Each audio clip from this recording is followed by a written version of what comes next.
Muy buenas noches, estimados y estimadas metafinancieros. Aquí estamos en una presentación más.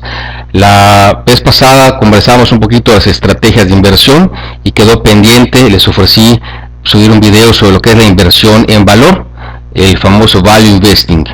Metafinanzas y todo el equipo les da la más cordial bienvenida.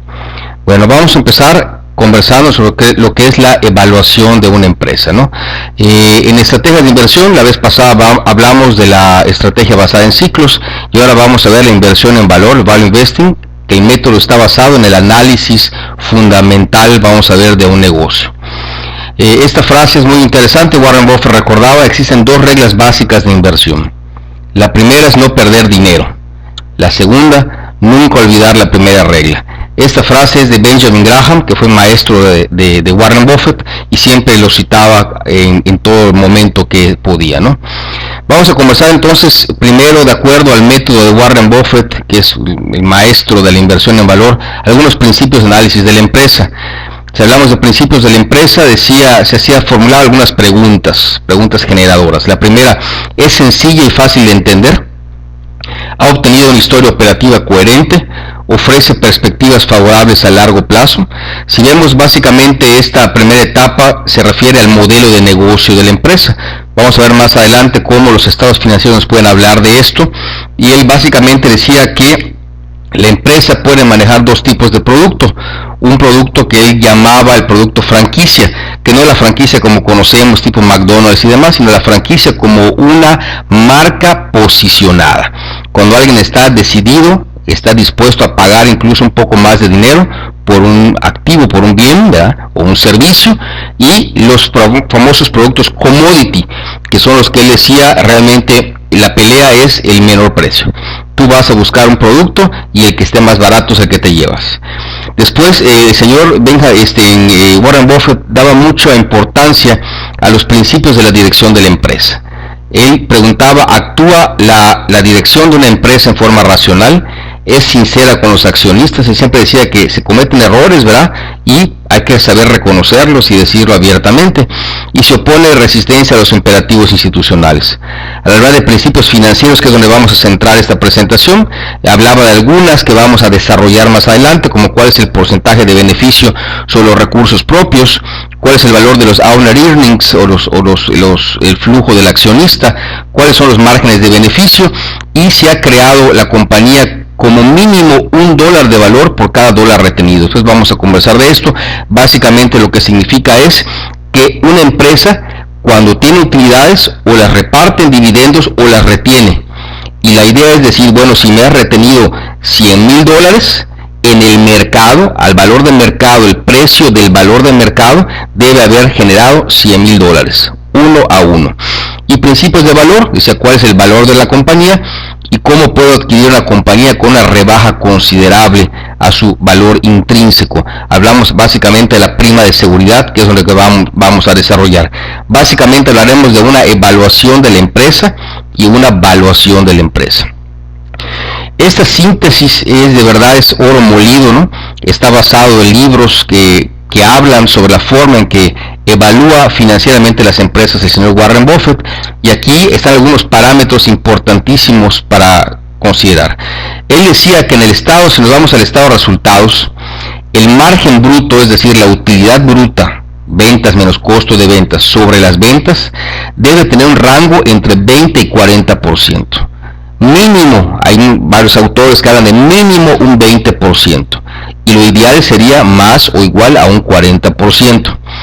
El margen neto, la utilidad neta sobre los ingresos, es decir, la utilidad total, ¿verdad?, que tiene el negocio sobre los ingresos, debe estar en un rango entre 10 y 20, mínimo 10, y lo ideal sería entre un 20 y un 24%. Si hablamos de la rentabilidad sobre los ingresos propios, o los fondos propios, ¿qué es el fondo propio? Pues básicamente el capital contable. ¿Ok? Hablamos de un 20-30%. Acá es algo importante que vamos a desarrollar en el caso de Walt Disney, que va a ser la empresa que vamos a analizar. Los fondos propios, vamos a ver que hay un concepto que se llama acciones propias en balance. Es decir, cuando la empresa recompra sus propias acciones, su capital contable disminuye, lo que haría pensar, por ejemplo, cuando sacamos la relación entre deuda y capital, que está muy apacivada o muy apalancada con respecto al capital. Lo que pasa es que la compra de acciones está disminuyendo el capital contable, y vamos a ver cómo se maneja esto. Y por último, el beneficio de la acción, que sería básicamente la utilidad entre el número de acciones, y hablamos de que lo ideal sería un 40% más. Esas son características que en la experiencia de Warren Buffett ha determinado que tienen las empresas que él ha visto que generan realmente valor. ¿De dónde sale? De su experiencia de estudiar muchas empresas, cientos de empresas, y determinar cuáles son las características idóneas. Después, siempre sobre el estado de resultados, vemos alguna razón de control de gastos. ¿Okay? La primera razón o ratio que vamos a ver dice gastos de venta generales administrativos entre margen bruto, no entre ingresos, entre el margen bruto. Debe estar en un rango entre 30 y 80%, mientras menos, pues es mejor, ¿verdad? Mientras menor sea el porcentaje, mejor.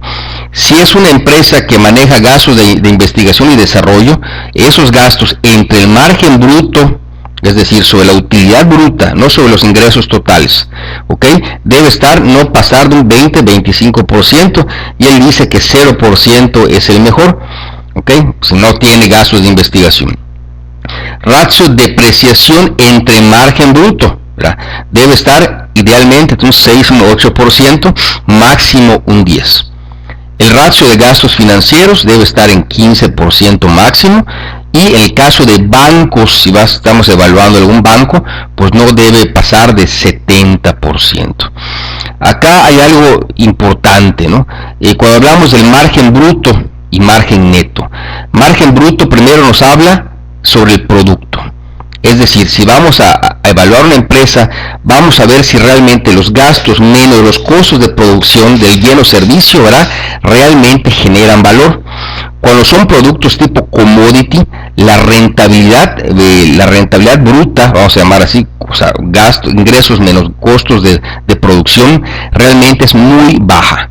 Estamos hablando de productos que tú vas, por ejemplo, a comprar productos pañuelos desechables, y tú dices, pues dame marca X, y te dicen, pero la marca Y está de oferta, dámela. Ese es un producto commodity. Tú vas a buscar o vas a comprar el que cueste menos. Y en cambio, los famosos productos que decía el franquicia, tú vas a decir, dame el producto X. Señorita, pero Y está en oferta. No, yo quiero X por la calidad, pero cuesta más. No, yo me llevo X. Entonces, así es como un financiero, verá, ve los estados financieros. El estado de resultados nos habla en la primera parte de qué tipo de producto está manejando. Un producto con un rango del 40% más, evidentemente es un producto que tiene muy buena aceptación y genera valor económico financiero. Y la utilidad neta, pues nos habla ya, la segunda parte, grosso modo, nos habla de la forma como se administra el negocio. De repente vemos empresas con un margen bruto de un 40% y terminan con un margen neto de un 2-3%. ¿Qué significa? Es un excelente producto, pero pésimamente administrado. Y ese es el tipo de negocios que cuando alguien, tipo tiburones, como ¿verdad?, algunos fondos de inversión, algunos inversionistas salen de compras, son los que agarran un margen bruto altísimo, es decir, tienen un mega producto pésimamente administrado, y lo primero que hacen es acabar con la administración y se quedan con un lingote allá de oro, ¿verdad? ¿Okay? Entonces, por un lado las rentabilidades, y por otro lado ver que los gastos, ¿verdad?, no estén excesivamente comiéndose esa utilidad. Nos vamos al balance general y hablamos del ratio circulante, básicamente una razón financiera, ¿verdad?, que es activos circulantes de pasivo a corto plazo. Y dice él, pues más o menos debe estar en 1, o sea, un peso de activo por pasivo. Sin embargo, recordemos que hay empresas que pagan dividendos, recompran acciones y hace que realmente el activo disminuya. Este 1 realmente es una referencia y depende mucho del negocio. ¿Okay? No significa que haya que tener un peso en activo circulante por cada peso, ¿verdad?, sino depende mucho de la administración del propio negocio. Ratio de endeudamiento, pasivo total entre activo total, no especificado, ¿verdad?, pero él dice mientras más bajo, pues mejor. El ratio de apalancamiento, deuda entre fondos propios, menor que 1. Es decir, debe haber menos deuda que fondos propios. Hay algunos casos, como mencionábamos hace rato, y vamos a ver ejemplos concretos de las acciones en el propio de balance. Una empresa puede comprar sus acciones y eso se presenta en el capital contable de forma, como disminuyendo el capital. Eso haría pensar que nuestro fondo propio o nuestro capital es muy bajo, pero en realidad se tiene una buena inversión en capital, ¿ok? Y pues lo mismo, aquí vemos menor que 1. En el caso del ratio deuda entre utilidad, ¿qué es lo que dice la regla? Que debe haber poco o ninguna deuda, ¿verdad?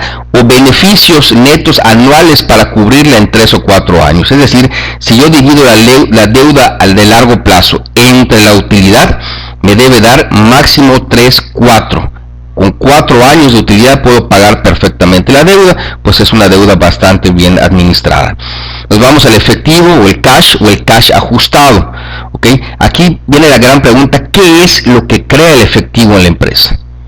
¿Qué es lo que hace que llegue efectivo en la empresa? Y lo mismo, vemos empresas que de repente tienen muy poco efectivo, pero recordemos que muchas empresas tienen recompra de acciones, es decir, pagan por sus acciones, invierten en la propia empresa y también pagan dividendos. Es una de las grandes preguntas que debe contestar las finanzas corporativas: ¿cuándo retener utilidades y cuándo repartirla en dividendos? Entonces, el famoso cash ajustado es cuando al efectivo que tiene le sumas lo que gastó o el efectivo que dio en recomprar acciones más el efectivo que dio en comprar dividendos.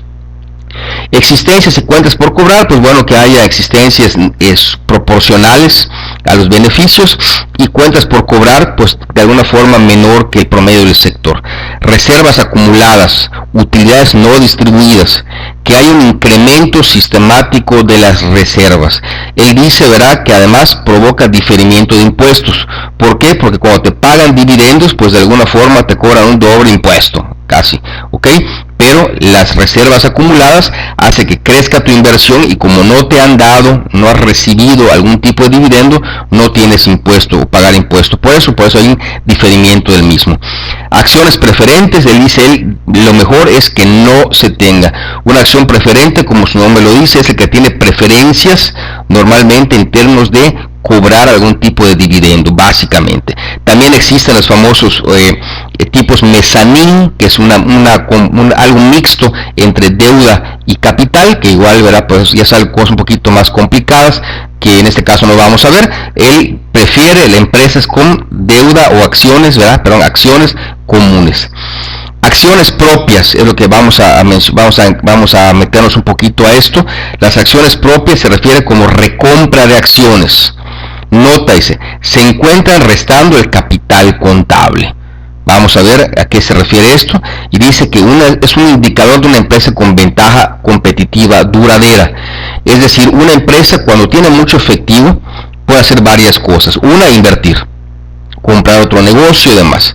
Si no es el caso y tiene mucha reserva de efectivo, puede hacer dos cosas. Una, pagar dividendos, devolverle a sus accionistas. Y segunda, comprar acciones de la misma empresa y prepararse para algún tipo de inversión después, como fue el caso de Walt Disney que vamos a ver.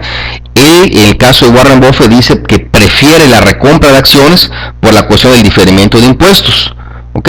Entonces, de todas formas, una empresa que constantemente recompra sus acciones es una empresa que significa, ¿verdad? Uno de los significados es que tiene exceso de efectivo y eso es buena noticia. Que recordemos que realmente el efectivo que tenemos asentado es el activo más improductivo que tenemos y por eso hay que saber en qué se administra. Después pasamos a los parámetros. CAPEX, que es el Capital Expenditure, que sería los gastos de capital o la inversión en capital, tipo compra de inmuebles, planta y equipo y demás, entre los beneficios netos. El máximo es el 50%, el ideal sería menos del 25%. Recompra de acciones, volvemos, sistemáticamente hay una recompra de acciones, que es una empresa que sistemáticamente vaya recomprando.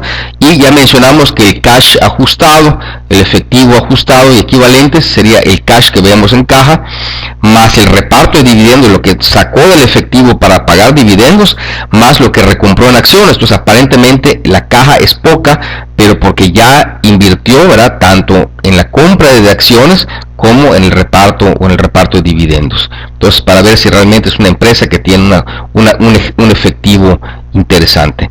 Indicadores accionarios, vamos a ver precio de acción, número de acciones, la BPA, que es el beneficio por acción, ¿okay?, que normalmente aquí es un problema porque a veces la empresa calcula o se calcula sobre el promedio de las acciones durante el año, ¿okay?, precio sobre utilidad, dividendo por acción, valor en libros de la acción, precio entre valor en libros y el inverso precio-utilidad, que básicamente es dividir la unidad entre precio-utilidad.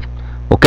Y eso nos da, como vamos a ver, una tasa a la que te estaría pagando, si lo vemos de alguna forma, como una especie de bono que estás comprando. Si la acción vale 100 pesos y el inverso precio-utilidad es de 10%, pues estás comprando un bono en 100 pesos que te paga un 10% anual. Sería un poquito la analogía con la que trabaja el señor Warren Buffett. Pasamos entonces a la evaluación de la empresa.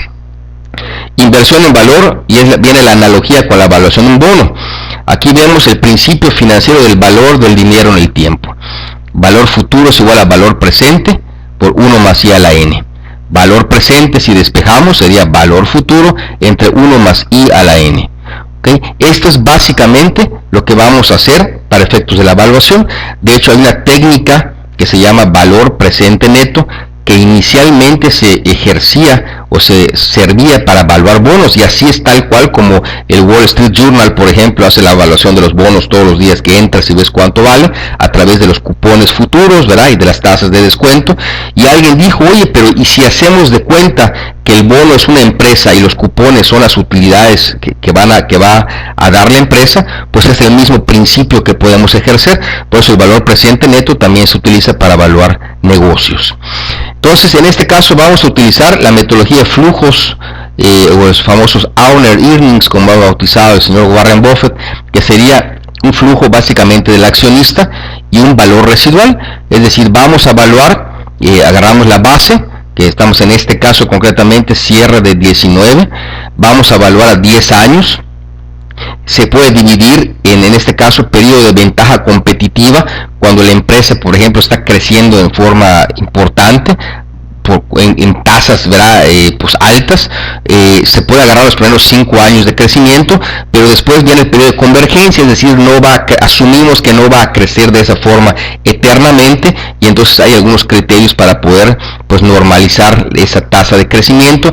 Algunos, como por ejemplo el Boston Consulting, dicen, ¿verdad?, que debe ser la tasa del PIB, el crecimiento del PIB más la inflación, y el valor residual, que básicamente vamos a manejarla como una perpetuidad.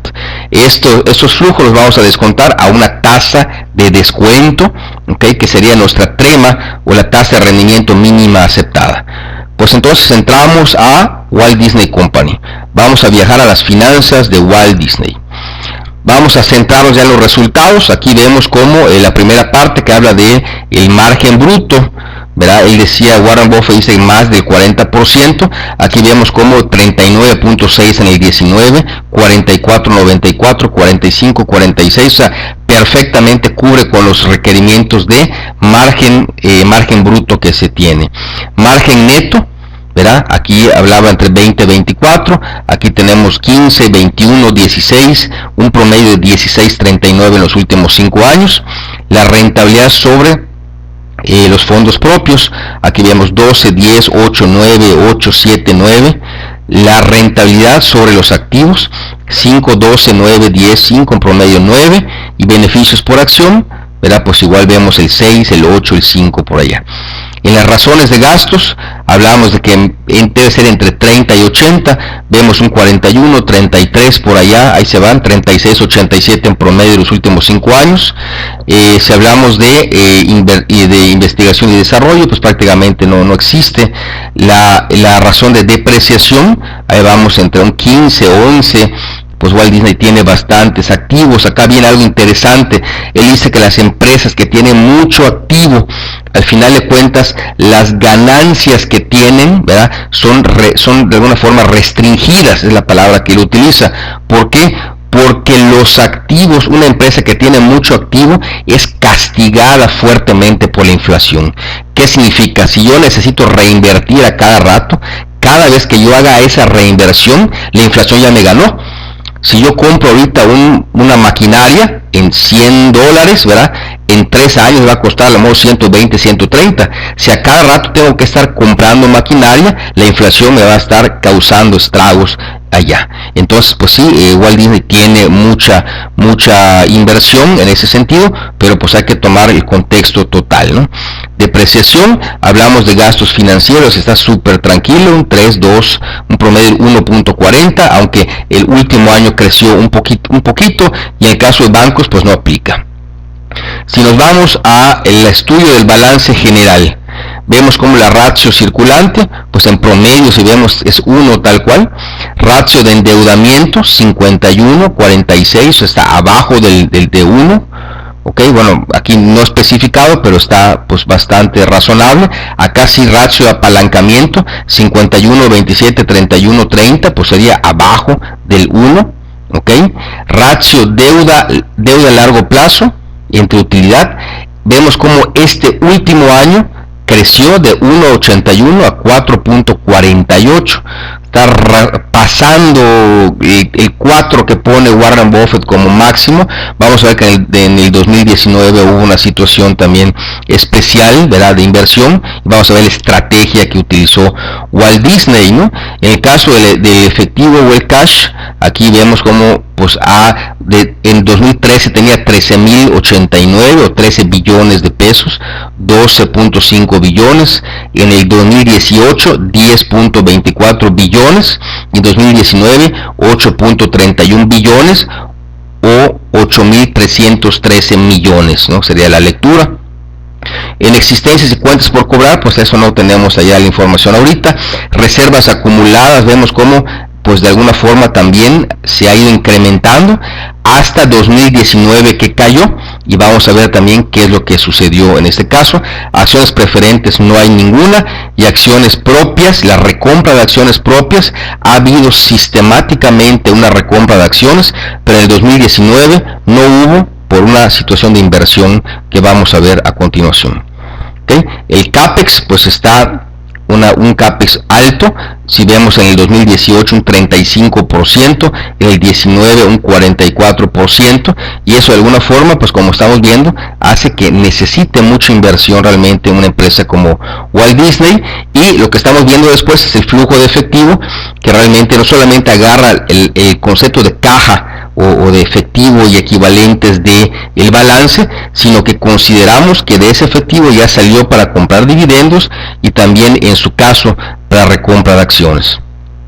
Si vemos aquí, aquí nada más vamos a hacer mucho hincapié ahorita en lo que es la recompra de acciones, porque es un concepto interesante para poder desarrollar. Indicadores accionarios. Cuando se compró o se evaluó esta acción, estaba a 102, ahorita, hoy tal cual, hoy 15 de mayo, está a 109 me parece, pero 102 fue cuando se hizo la evaluación. El número de acciones, pues estamos hablando de 1.802 millones o 1.8 billones de acciones promedio en el 19, 1.4 o 1.5 billones de acciones en 2018. Los beneficios por acción, que pues es básicamente la utilidad entre el número de acciones, $6.13 por acción, 8.47 en 2018. Precio utilidad, cuántas veces el precio, o sea el precio dividido entre la utilidad por acción, sería 16.63. ¿Cuál es la lectura? Otra forma de leerlo: una persona que compra una acción de Disney tendría que esperar 16.63 años, ¿verdad?, para poder recuperar su inversión. ¿Ok? Hoy por hoy les puedo decir que en el caso de Amazon, la gente está pagando 100 veces su valor. Es una empresa con un valor altísimo, innegable, pero pagar 100 veces el valor de algo, pues habría que considerar si es momento de hacerlo, o lo fue tal vez y volverá. Yo creo que el precio volverá a caer y será momento de comprar.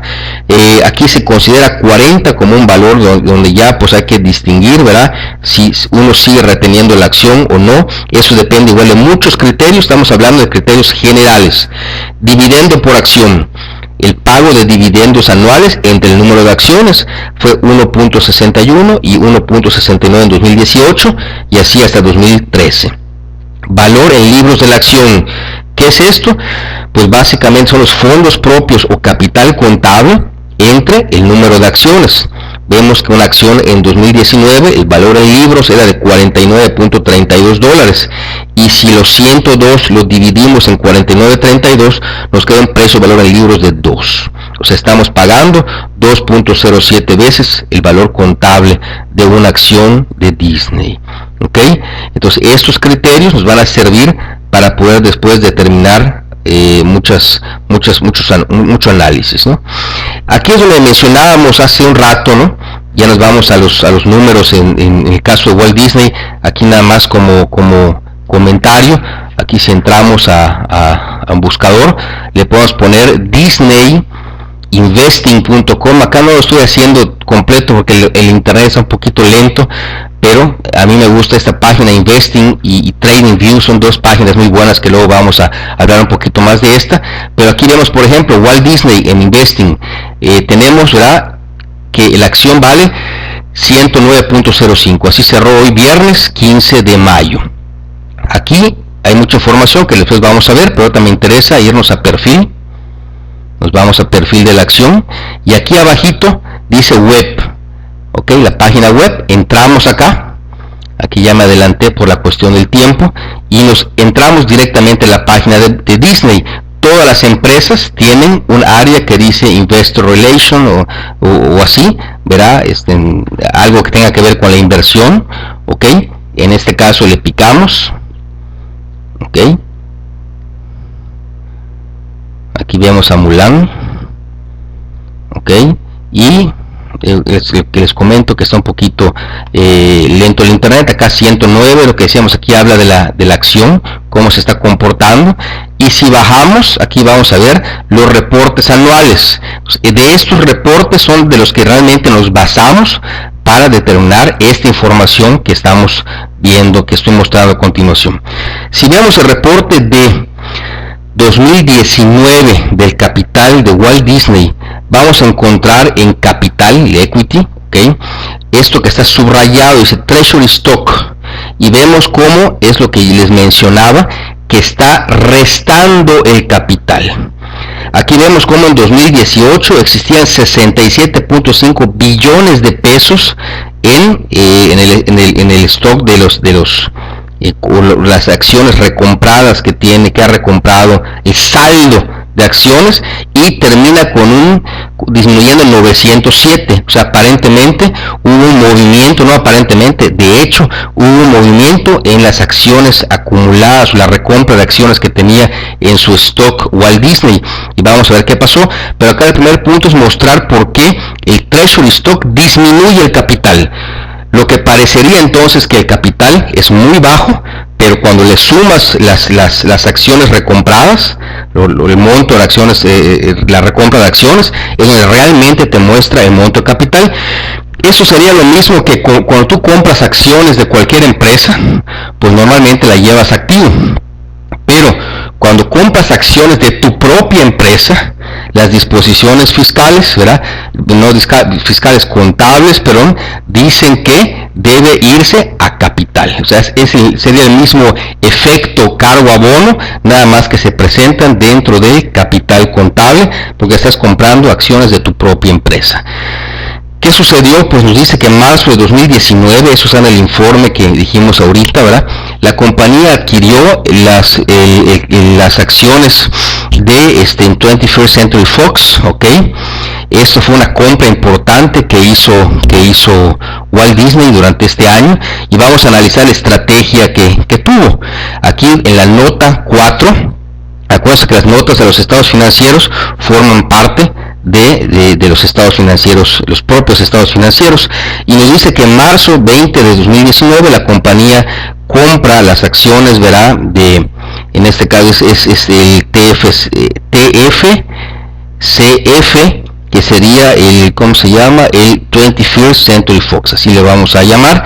Y abajito dice en el segundo párrafo, la adquisición fue por 69.5 billones.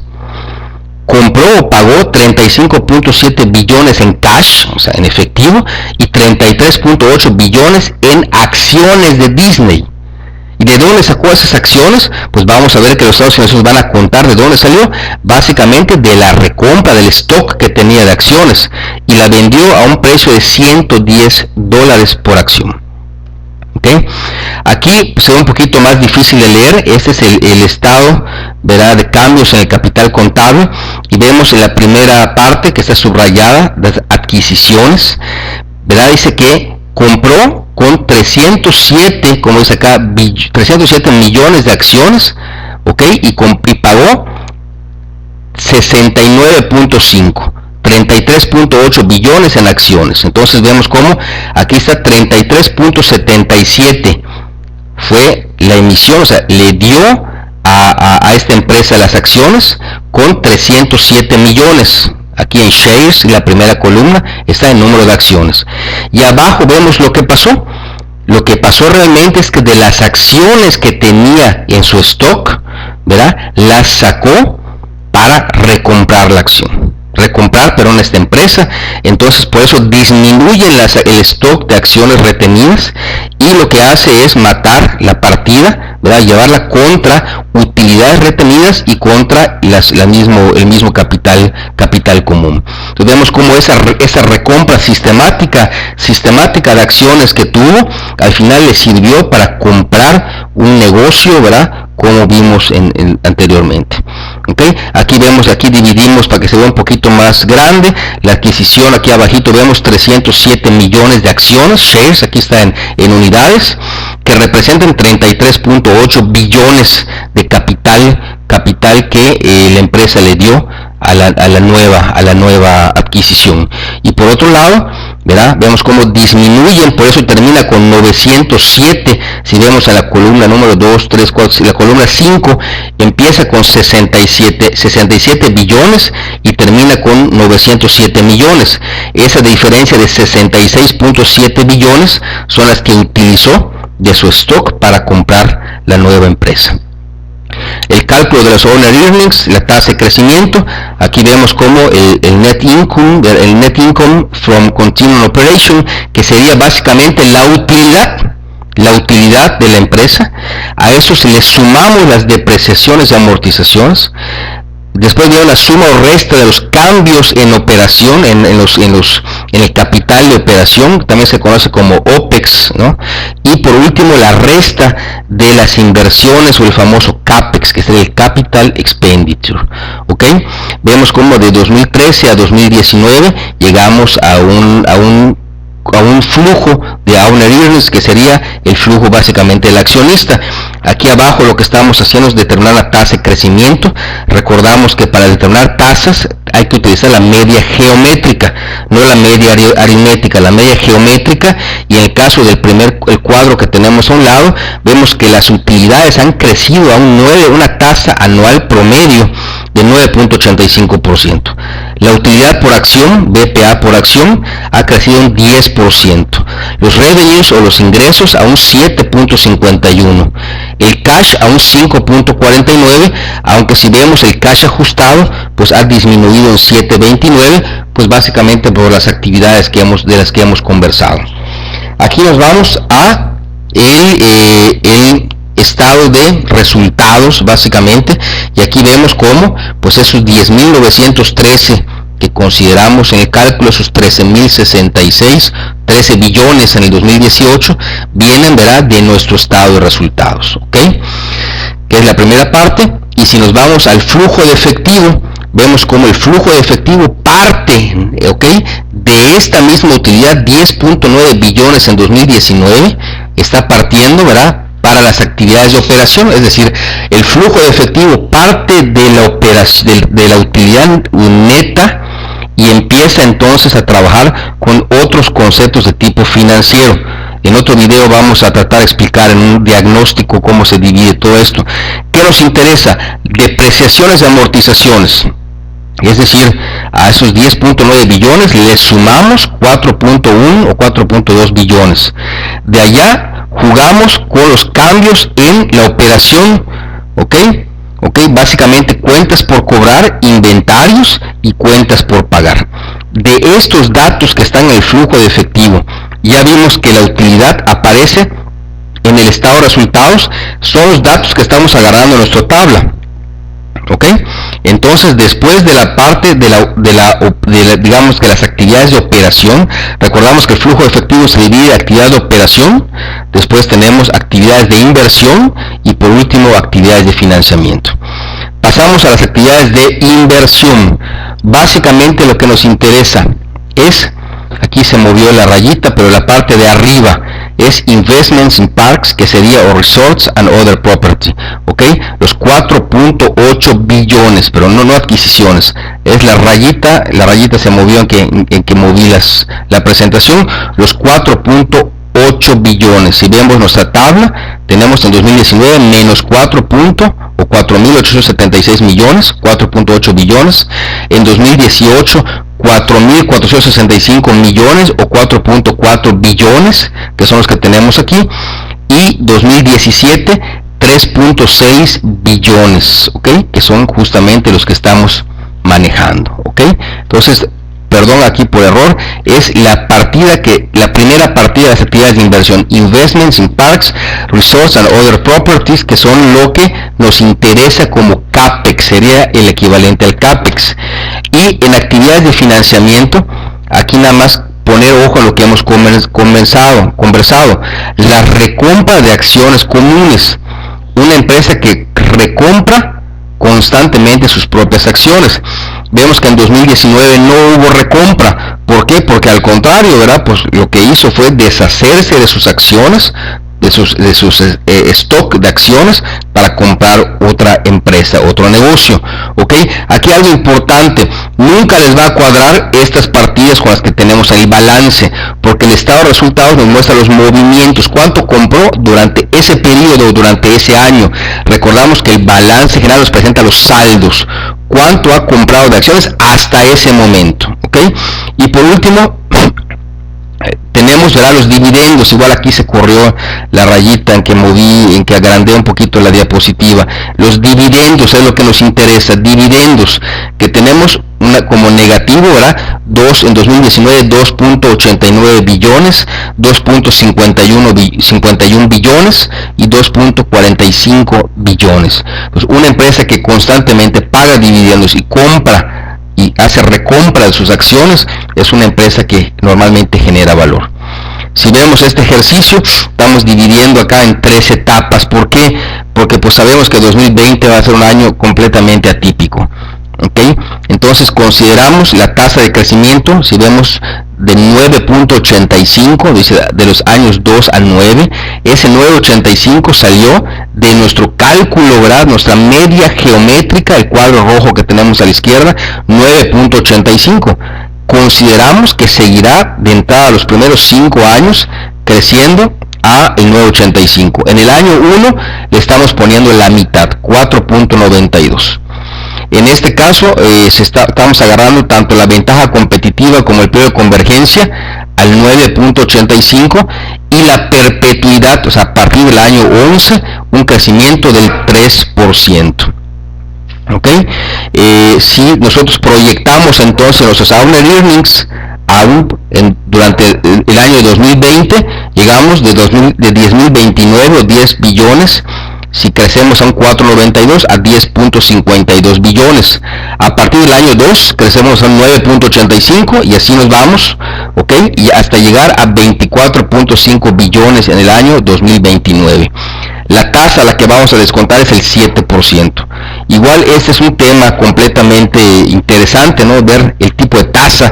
Ahorita ya vieron que históricamente algo inédito, ¿no? Las tasas en Estados Unidos ya son negativas, siguiendo el ejemplo un poquito de lo que pasa en Japón, en Suiza, ¿okay? Entonces no podemos jugar con esas tasas, hay muchos criterios para determinar, pero nuestro trema, no podemos tampoco podemos decir, bueno, pues vamos a crecer al 1%, no, pues es una inversión. Pues tenemos que asignar una trema, una tasa de rendimiento mínima aceptada. En este caso jugué con el 7%, en dólares estoy manejando entre un 6 y un 7%, hasta 7,5% he puesto. Ahorita es un cálculo determinístico. no estamos manejando probabilidades. Podemos meter otro video donde veamos qué pasará con determinadas probabilidades en las tasas de interés y en las tasas de crecimiento. ¿Ok? Bueno, este ejercicio nos muestra entonces que la evaluación de los primeros 10 años llegamos a 110.98 billones y la fase de perpetuidad podría llegar a los 311 billones. Si sacamos el total de valor de la empresa, el 100%, hablaríamos de 422 billones. En este caso le resto el pasivo.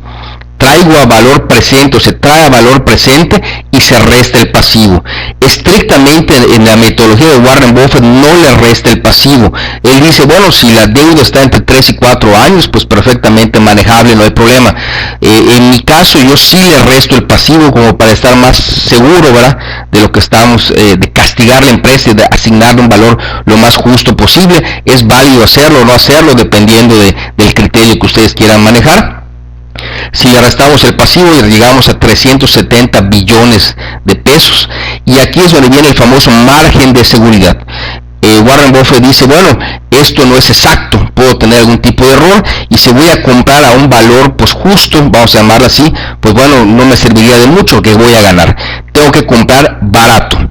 Entonces él asigna un margen del 25%, es decir, el 75% de los 370 billones serían 277.85 billones. ¿Okay? Si sacamos por acción, estaríamos hablando de que una acción con este cálculo, ya quitándole el pasivo y quitándole el margen de seguridad, debería costar 154.16 dólares. En el momento que se hizo el ejercicio, valía 102. Es decir, si sacamos el precio de la empresa, multiplicamos los 102 dólares por acción por el número de acciones en circulación, diríamos que el precio de la empresa es de 183.84 billones de dólares contra 277 billones que es el valor. Por lo tanto, estaríamos arriba con 94 billones de pesos. Podríamos decir que el precio actual es 102, un valor a descuento, un 154 dólares, y un fair value, o sea, la empresa podría valer hasta 205 dólares por acción. ¿Ok? Y aquí igual, si nos vamos a internet, aquí checamos en la página de Investing, ¿ok? Vamos a checar básicamente, si vemos el histórico de los últimos 5 años de la acción, si nos vamos a 5 años de la acción, ¿ok? Vamos a ver que la empresa ha llegado a 151 dólares por acción, o sea que por allá estaríamos hablando de esta situación, ¿no? 151 histórico, podría valer, según nuestra evaluación, 154, y si esto despega realmente, podría llegar hasta 205 dólares por acción. Y por último, pues considerar, ¿verdad?, que pues si cuando compramos tenemos que pagar una comisión, cuando vende y una IVA por esa comisión. Cuando vendemos tenemos que pagar una comisión y un IVA por esa comisión, y también tenemos que pagar un 10% de ISR sobre la utilidad. Entonces aquí hicimos un cálculo quitando comisiones, quitando utilidades. Si hoy compramos a 102 dólares la acción y vendemos a 205, estamos poniendo ese ejemplo, ok, tenemos una utilidad del 91%. Y aquí habría que restar nada más la inflación, pero pues la teoría de que las acciones caen en la categoría de activos reales, pues habría que ver de qué tanto una acción realmente es capaz de absorber la inflación o qué tanto pues no. Eso igual depende mucho del criterio de la base o el armazón conceptual que traigamos. Desde luego, si compramos un CETE, ¿verdad?, pues la inflación le hace todo lo que puede hacerle, ¿no? Si compramos una acción, pues puede haber alguna situación un poco diferente. Por último, decir que no es un método exacto, y al respecto Warren Buffett citaba, decía, prefiero acertar vagamente que errar con precisión. Esta frase se le atribuye a John Maynard Keynes, ¿verdad? Y la realidad es que es muy cierto. O sea, ciertamente no es un método exacto, pero nos da una muy buena visión para poder administrar después una cartera, para saber hasta qué punto nos conviene, por ejemplo, meter algún tipo de stop loss, ¿verdad? O algo de esa situación para poder manejar y conservar nuestra cartera. Entonces, pues bueno, esta fue una presentación de Value Investing. Metafinanzas, un servidor Gustavo Barredo Vaqueiro y equipo les da las gracias. Entonces, nos vemos.